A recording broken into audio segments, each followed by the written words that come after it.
워런 버핏, 이름 들으면 뭐가 떠오르세요? 아마 투자의 신, 오마의 현인, 뭐 이런 거겠죠. 맞아요. 근데 버핏의 진짜 대단한 점은요, 단순히 돈 버는 기술, 그 이상에 있어요. 오늘은 바로 그 핵심 철학을 한번 제대로 파헤쳐 보려고 합니다. 이걸 알고 나면 우리가 어떻게 더 똑똑한 투자자가 될 수 있는지 그 길이 보일 겁니다. 자, 그럼 바로 본론으로 들어가서 이 질문부터 시작해 볼까요? 도대체 왜 대부분의 투자자들은 돈을 잃는 걸까요? 아마 이 영상을 보시는 많은 분들이 내 얘긴데 하면서 고개를 끄덕이실 수도 있고 또 한 번쯤은 진지하게 고민해 보셨을 문제일 거예요. 버핏이 내놓은 답은요, 의외로 간단합니다. 바로 이거예요.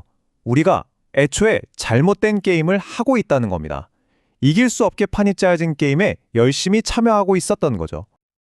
자, 그럼 투자자의 진짜 문제가 대체 뭘까요? 이게 단순히 주가가 오르락 내리락 하는 그런 문제가 아니에요. 우리가 지금 몸담고 있는 이 투자 시스템 그 자체에 근본적인 문제가 있다는 겁니다. 그 시스템의 핵심에 바로 이 마찰 비용이라는 녀석이 숨어 있습니다. 이게 뭐냐면요. 우리가 주식 사고 팔 때마다 내는 수수료, 세금 같은 거예요. 한 번 낼 땐 뭐 얼마 안 되는 것 같죠? 근데 이게 무서운 게 마치 자동차 타이어 바람이 아주 조금씩 새는 것처럼 장기적으로 보면 우리 수익을 야금야금 갉아먹어서 결국엔 펑크를 내버리는 거죠. 그럼 어떻게 해야 할까요? 해결책이 있긴 한 걸까요? 네, 버핏은 아주 명확한 해법을 제시합니다. 이제 그만 주식 가격만 쳐다보는 게임은 멈추고 진짜 사업가처럼 생각하라는 거예요.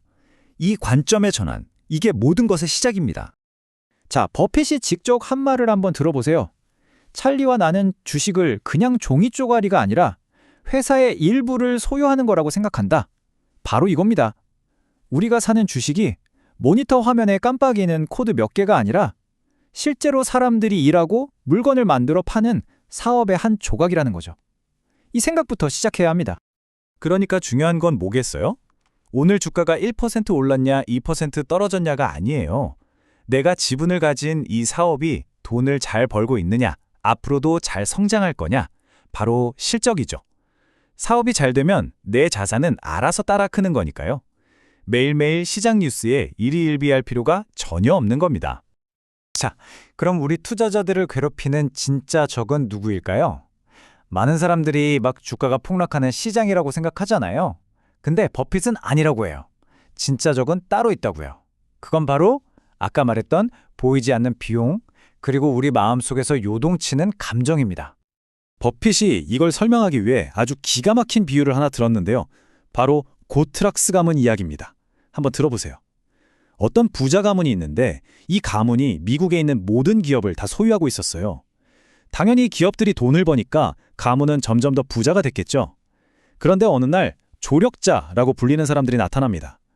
브로커나 펀드 매니저 같은 사람들이죠. 이 사람들이 가족들을 꼬드겨요. 서로 주식을 사고 팔면 더 큰 부자가 될 수 있다고요.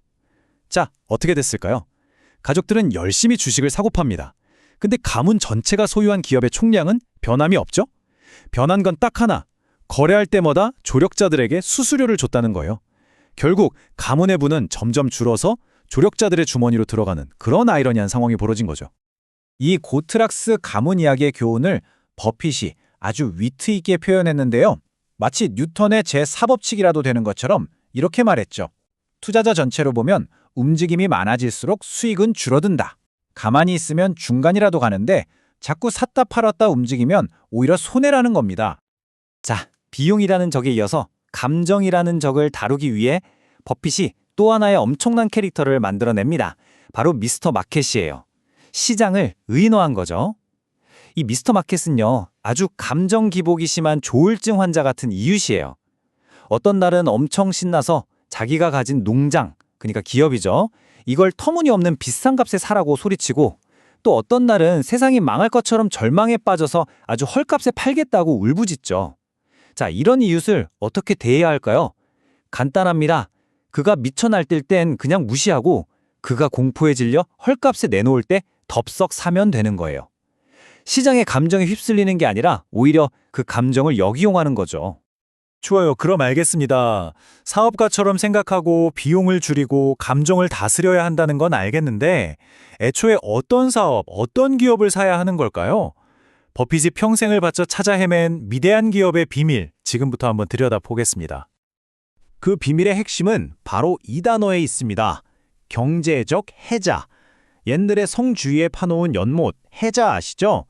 적들이 쉽게 쳐들어오지 못하게 막는 거잖아요. 기업도 똑같아요. 경쟁자들이 아무리 덤벼도 쉽게 무너뜨릴 수 없는 아주 강력한 보호막. 그게 바로 경제적 해자입니다. 말로만 하면 잘 와닿지 않으니까 버핏의 투자 사례 중에 이 경제적 해자를 가장 잘 보여주는 전설적인 케이스가 있어요. 바로 시즈캔디라는 사탕 회사입니다. 아니 무슨 사탕 회사가 그렇게 대단하냐고요? 이 작은 회사가 어떻게 엄청난 현금 기계가 됐는지 한번 보세요. 버핏과 멍거가 이 회사를 인수한 게 1972년인데요. 그때 인수한 가격이 2,500만 달러였습니다. 당시로서는 꽤 큰 돈이었죠. 자, 근데 진짜 놀라운 건 이 다음입니다. 이 회사를 인수하고 나서 지금까지 사업을 키우는 데 들어간 돈, 그러니까 추가로 투자한 돈이 고작 3,200만 달러밖에 안 됐다는 거예요.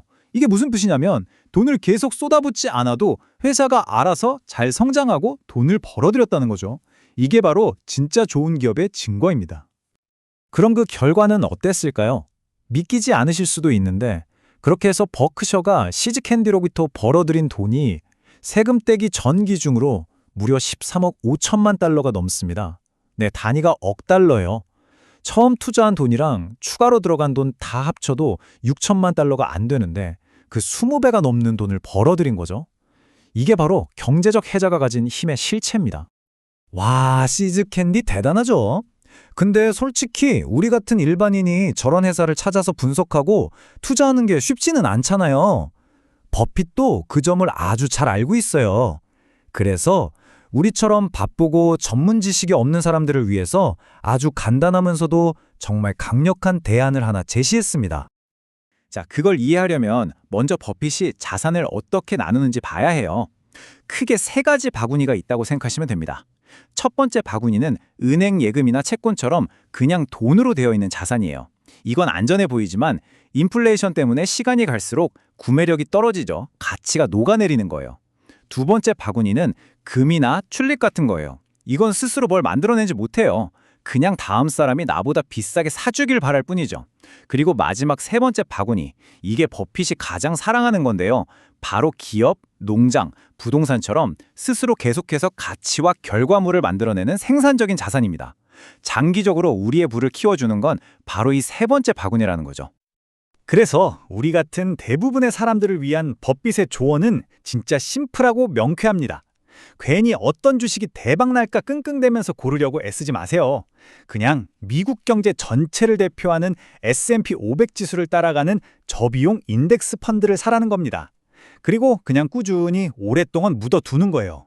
제일 중요한 건 시장이 막 폭락한다고 해서 겁먹고 팔아치우는 일은 절대로 하지 말라는 거.